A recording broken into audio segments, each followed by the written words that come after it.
नमस्कार। सुशील वकील जी, भारतीय जनता पार्टी ने अच्छा प्रदर्शन किया है, जम्मू रीजन में तो अच्छा प्रदर्शन किया है, कैसा देखते हैं आप इस प्रदर्शन को इस बार? इंडिया जो डलवाई प्रदर्शन बहुत अच्छा किया, लेकिन ये 9 सीटें पर जो सेंध लगाई नेशनल कॉन्फ्रेंस ने, उसने जम्मू कश्मीर का सारा जो है नक्शा ही चेंज कर दिया जी। अभी तो पूरे रिजल्ट आए नहीं। अगर ये 9 सीटें भी बीजेपी में इसमें 4, 5 या 6 भी 5, 6 जाएगी तो नक्शा चेंज हो जाएगा। फिर एक चीज़ होगा कि दोनों में कांटे की टक्कर हो जाएगी, क्योंकि ऐसा चीज़ है कि 5 जो गवर्नर साहब नॉमिनेट करेंगे उनका वोट भी वैलिड रहेगा। ऊपर से जो ये इंडिपेंडेंट्स बहुत सारे आए हैं, वो उन्होंने पहले कहा था कि नहीं तो अब तो 5 का जो नॉमिनेटेड 5 होंगे उनका तो अब कोई फर्क नहीं पड़ रहा। काम करेंगे, हम अंडर इंडियन कॉन्स्टिट्यूशन काम करेंगे, लेकिन हम कश्मीरी लोगों की आवाज़ भी उठाते रहेंगे। इसलिए अभी वेट करना है कि जम्मू की जो 9 सीटें जो नेशनल कॉन्फ्रेंस की वो जा रही है, उनका फाइनल रिजल्ट क्या रहेगा। अब ये आपने जैसे रविंदर रैना जी की बात कर रहे थे अभी आप, रविंदर रैना जी को मेरे को लग रहा है कि ज़्यादा हद से ज़्यादा आत्मविश्वास बढ़ गया था। जो वो बार बार चला रहे थे, ये करेंगे वो करेंगे, हमारा ये होगा वो होगा, उसका उल्टा नतीजा निकला। अब बलदेव शर्मा जी ने जो वैष्णो माता की सीट है, पहली बार ये सीट डिलिमिटेशन के बाद ये कार्य आउट की गई। इस सीट पे बीजेपी का जीतना मुबारकबाद ही है। डॉक्टर अजय तिवारी, कि अगर जम्मू के रीजन में अभी थोड़ा और बीजेपी होती है। डॉक्टर अजय तिवारी, हरियाणा की अगर बात करें, किसी को ये उम्मीद नहीं थी, किसी को भी ये उम्मीद नहीं थी, और मैं तो यहाँ तक कह रहा हूँ कि भारतीय जनता पार्टी के नेताओं को भी शायद ये उम्मीद नहीं थी कि वहां पर इस तरह से रुझान आएंगे, जीतें मिलेंगी। सबसे पहले तो मैं आपके चैनल के दर्शकों को बहुत बहुत बधाई देता हूं। भारतीय जनता पार्टी हैट्रिक लगा गई है और देश की 140 करोड़ की जनता के बीच में जिस लोगों ने वोट डालने का काम किया है इस पर्व में, वो बहुत महत्वपूर्ण व्यक्ति हैं, उनको बधाई। और जिन्होंने नहीं डाला आगे से डालने का प्रयास करें, ऐसा अपील करता हूं। दूसरी बात, आपने देखा होगा कि हरियाणा के चुनाव में बिल्कुल नैरेटिव कांग्रेस की तरफ बन रहा था। चुनाव शुरू होने से स्टार्टिंग के समय से ही लोग ये कह रहे थे कि कांग्रेस की सरकार बनेगी, कांग्रेस की सरकार बनेगी, क्योंकि बीजेपी के लोगों ने मोदी के नाम पर चुनाव जीत करके काम नहीं किया है। लेकिन इस हवा को बहुत तेज नहीं दे पाने के कारण की वजह से आज जिस तरह से आप देखिए 2014 में 47 सीट भारतीय जनता पार्टी लेकर के सरकार बनाई। डॉक्टर तिवारी, मैं आऊंगा आपके पास। नायब सिंह सैनी कुछ कह रहे हैं, सुन लेते हैं। लोकप्रिय प्रधानमंत्री, विश्व के नेता आदरणीय नरेंद्र मोदी जी, ये पूरा का पूरा श्रेय मैं आदरणीय मोदी जी को देता हूँ। उनके आशीर्वाद से, उनकी गाइडलाइन के अंदर, उनकी जो नीतियाँ हैं, उन नीतियों के ऊपर हरियाणा के लोगों ने मोहर लगाई है। मैं हरियाणा की जनता का जहां दिल से धन्यवाद करता हूं, उनको प्रणाम करता हूं, वहीं आदरणीय प्रधानमंत्री जी के नेतृत्व में जो ये तीसरी बार हरियाणा की ऐतिहासिक जीत हुई है, इसके लिए भी मैं प्रधानमंत्री जी का धन्यवाद करता हूं। मैं अपनी उच्च लीडरशिप का धन्यवाद करता हूं। मैं हरियाणा के लाखों भारतीय जनता पार्टी के कार्यकर्ताओं का दिल से बहुत बहुत धन्यवाद करता हूं कि जिनकी कड़ी मेहनत और पसीना बहा करके उन्होंने इस ऐतिहासिक जीत का जो दिलवाई है, वो पूरे धन्यवाद के पात्र है। मैं पूरे हरियाणा के लोगों को दिल से बहुत बहुत धन्यवाद। कोहाना की जलेबी की फैक्ट्री, ये मैं बात अलग से करूँगा।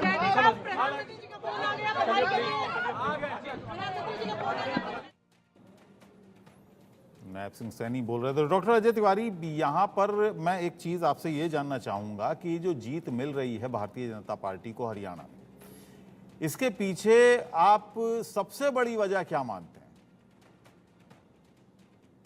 पीछे जो सबसे बड़ी जीत जो है वो है हिंदुत्व और सनातन की। अभी आपने देखा होगा निहू मेवात में जिस तरह से विवाद हुआ था और हिंदू जिस तरह लेकिन ये मुद्दे तो उठे ही नहीं, ये मुद्दे तो कहीं पर चुनाव में नजर नहीं आए। ये मुद्दे भले ही ना उठे हो, लेकिन हरियाणा में जिस तरह से आरएसएस ने अपनी मेहनत की है और आरएसएस के दम पर जो भारतीय जनता पार्टी चुनाव लड़ती है, इसमें आप कहीं भी कह सकते हैं कि हिंदुत्व का एक अपना अलग अस्तित्व बना रहा है, जिसकी वजह से हरियाणा में यह सीट प्राप्त हुई है। अदरवाइज एंटी कंपेंसिंग तो इतनी ज्यादा थी कि चुनाव स्टार्ट होने से ही लोगों को लग रहा था कि कांग्रेस की सरकार बनेगी और निश्चित तौर से कांग्रेस की सरकार बनेगी। आपने शुरू में देखा होगा कि 8 बजे से लेकर के 10 बजे तक किन कांग्रेस मुद्दों को का लेकर बहुत थी? अच्छा सत्ता विरोधी लहर अगर थी तो किन मुद्दों को लेकर थी? हाँ, बिल्कुल ठीक कह रहे हैं आप। लेकिन इसमें सत्ता विरोधी जो लहर गई है, आप जसपा पार्टी की तरफ देखिए। अब जसपा पार्टी जो 10 सीट जीत करके आई थी और किसान आंदोलन में लोगों ने लोकल व्यक्ति के ऊपर कितना प्रहार किया है कि आज जसपा पार्टी को एक भी सीट नहीं दी। 1% वोट, 1.5% वोट मिले होंगे, मुश्किल से वोट अगर मिले होंगे तो।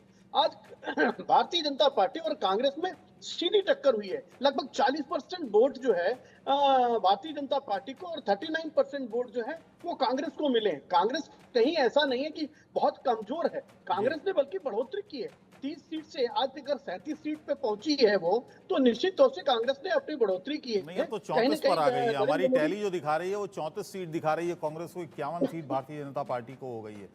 मोदी राहुल लाल अभी जी, 1000-2000 के आंकड़े में हाँ, लगभग अभी 10 से 2-3 12 राउंड हैं बाकी, अभी 2-3 राउंड की अभी 2-3 काउंटिंग राउंड बाकी बाकी है। हैं, मोदी ऐसा नहीं कह सकते। हाँ, ये जरूर आप आश्वस्त हो जाइए कि भारतीय जनता पार्टी की सरकार बन रही है। और यहाँ तक कि मैं कह सकता हूँ कि जो दिल्ली से लगी हुई शहर हैं, जैसे गुड़गांव और फरीदाबाद में विपुल गोयल जी की जो लोकप्रियता थी, विपुल गोयल की लोकप्रियता ने शुरू से ही अपनी बढ़त बना रखी थी और वो जीत करके सबको दिखा दिया कि दिलों में बैठे हुए हैं। वहीं मुकेश शर्मा के बीच में नवीन गोयल जी जो लगे हुए थे, ऐसा लग रहा था कि मुकेश शर्मा भारतीय जनता पार्टी से हार जाएंगे और निर्दलीय व्यक्ति जीतेगा। वहां भी बिल्कुल असर भारतीय जनता पार्टी का दिखा। तो ऐसा नहीं है, जो शहर जीता गया है। आप सिरसा में देख लीजिए, सिरसा में भारतीय जनता पार्टी का खाता तक नहीं खुला हुआ है। 5 की 5 विधायक, ठीक है 5 सीट राहुल लाल जी, आप क्या मानते हैं? जो सनातन की बात कर रहे हैं, हिंदुत्व की बात डॉक्टर तिवारी ने की है, लेकिन आप क्या मानते हैं, क्या ये कांग्रेस की कमजोरी की वजह से जीत मिल गई है भारतीय जनता पार्टी को? देखिए, इसमें कई 2-3 कारण मैं मानता हूँ। इसमें देखिए, सनातन या वो ध्रुवीकरण की स्थिति तो मुझे हरियाणा चुनाव में उस रूप में नहीं दिखाई दी। लेकिन जो मुख्य मुद्दे वहाँ पे रहे कि एक तो कांग्रेस का कॉन्फिडेंस में ज़्यादा आ जाना, जैसा हम लोग पहले ही चर्चा कर रहे थे कि अगर देखिए 40-40 के वोट शेयर पे दोनों ही पार्टियां खड़ी हैं। थोड़े बहुत कुछ पॉइंट में जो है कि वो भारतीय जनता पार्टी का वोट शेयर थोड़ा सा ज़्यादा है कुछ पॉइंट में जो है, तो ये कांटे के टक्कर की स्थिति थी। तो अपने सहयोगियों को अगर 0.25% का वोट शेयर आम आदमी पार्टी का है, वो अगर उसको जगह देते, समाजवादी पार्टी को जगह मिलती। दूसरी चीज़ की भारतीय जनता पार्टी ने काफ़ी ज़्यादा जो निर्दलीय और कई अन्य उम्मीदवार थे उन लोगों को भी काफ़ी प्रोत्साहित करने का प्रयास किया है। और वो देखिए, वो खुद तो रिजल्ट नहीं जीत रहे हैं, वो ज़्यादा उन प्रभावी नहीं है, लेकिन वो कहीं न कहीं कांग्रेस को नुकसान उससे जरूर पहुंचा है उससे। और भारतीय जनता पार्टी को देखिए, त्रिकोणीय मुकाबले में कई जगह पे मैं देख रहा हूं कि आसपास का मामला है और उसमें बीजेपी को थोड़ा लाभ पहुंचता हुआ भी दिख रहा है। तो ये एक लंबे समय बाद इतना जबरदस्त स्थिति आई है, तो हमें लग रहा है कि थोड़ा कांग्रेस को व्यू रचना करते हुए और जहां पे एंटी इनकम्बेंसी फैक्टर हो, उसको कैसे लास्ट समय तक मतदान केंद्र तक उसे पहुंचाया जाए, इसके लिए फिर से नए सिरे से देखना पड़ेगा कि वो जो गलती छत्तीसगढ़ में दोहराई गई, जो गलती मध्य प्रदेश में दोहराई गई, क्या उसी प्रकार की गलतियां यहां भी दोहरा दी गई। ये एक बड़ा महत्वपूर्ण मामला मुझे समझ में आ रहा है अबुल जी, जो हरियाणा के ये परिणाम आए। ये परिणाम एक तरह से ये भी चीज़ दिखाता है कि भारतीय जनता पार्टी जो आखिरी समय तक चुनाव में लगी हुई होती है, उसका संगठन लगा हुआ होता है, तो वो जब हर तरफ से देखिए एक निराशा की स्थिति होती है, उस स्थिति में भी वो जमीन पे काम करते हैं और उसमें ऐसे स्थिति में वो थोड़े लाभ की स्थिति में अबुल जी नजर आते हैं, जो हम लोग को अभी स्क्रीन पे दिखाई दे रहा है। लेकिन जस्ट हरियाणा से एक रिवर्स चुनाव परिणाम हम लोग देख रहे हैं जम्मू कश्मीर में भी, वो भी बड़ा ध्यान देने लायक है अबुल जी। जो जम्मू कश्मीर सोचिए कि 370, 35 से तमाम तरह के मामलों से गुजरा, भारतीय जनता पार्टी बड़े बड़े उपलब्धियों का दावा करती हुई रही, लेकिन मैं कह रहा हूं कि कश्मीर घाटी को छोड़ दीजिए, भारतीय जनता पार्टी किसी सहयोगी दल के साथ नहीं थी। 43 सीटें परिसीमन के माध्यम से सीटों को बढ़ा के जम्मू क्षेत्र में सीटों को बढ़ा के 43 कर दिया गया। वो कितनी सीटें कहां पे, अभी भी हम देख रहे हैं कि 29 सीटों पर। 29 सीटों पर। तो इसका मतलब है कि जम्मू के रीजन में भी नेशनल कॉन्फ्रेंस का प्रदर्शन रहा है। स्पष्ट तौर पे हम लोग देख सकते हैं कि नेशनल कॉन्फ्रेंस जो सबसे बड़ी सिंगल लार्जेस्ट पार्टी बनी है, वो केवल घाटी के कारण से नहीं बनी है। 51 सीटों तो उन्होंने लड़ाई लड़ी है। आप उनका स्ट्राइक रेट देखिए कि कितना 90% के आसपास का स्ट्राइक रेट हम लोगों को दिखाई दे रहा है इस समय। तो ये जो बाकी की 14 सीटें हैं जम्मू रीजन की, अगर हम बात करें तो यहाँ पर अच्छा प्रदर्शन जाहिर है दोनों ही पार्टियां, कांग्रेस और एनसी ने जीती हैं ये सीटें। मैं उसी तरफ मैं कह रहा हूँ कि देखिए बीजेपी ने तो घाटी में 47 में से 19 उम्मीदवार खड़े किए थे और उनको पता भी था कि अधिकांश जगह उनके जमानत जब्त होंगे, तो उनका फुल फोकस सीधे सीधे जम्मू में था। जम्मू में उनके पार्टी के जो अध्यक्ष हैं वो रविंद्र रैना, वो अपना चुनाव हार गए। तो बीजेपी के लिए जो एक चमक की स्थिति देखिए घाटी में वो है नहीं, और जम्मू में भी जिस चमक की उम्मीद वो कर रहे थे वो उन्हें नहीं प्राप्त हुआ। और हमें लग रहा है वहां पे जो नेशनल कॉन्फ्रेंस और कांग्रेस ने जो एक रणनीति बनाई कि पूर्ण राज्य के दर्जा के मामले को, देखिए नेशनल कॉन्फ्रेंस 370 पे खुल के बोलती हुई रही, कांग्रेस जो है वो पूर्ण राज्य के दर्जा के मामले को उठाती हुई रही। तो पूर्ण राज्य का दर्जा का मामला हमें लग रहा है कि कहीं न कहीं वो जम्मू क्षेत्र में भी लोगों को वो संदेश पहुंचाने में वो लाभ हुआ है। क्योंकि देखिए कोई क्यों चाहेगा अबुल जी कि उनका पूर्ण राज्य का दर्जा खत्म होकर वो कम से कम केंद्र शासित प्रदेश बन जाए। ठीक है राहुल जी, मनोहर लाल जी कुछ बोल रहे हैं, पूर्व मुख्यमंत्री हैं, केंद्रीय मंत्री मनोहर लाल खट्टर। पार्टी ने हरियाणा में लगातार तीसरी बार सरकार बनाई।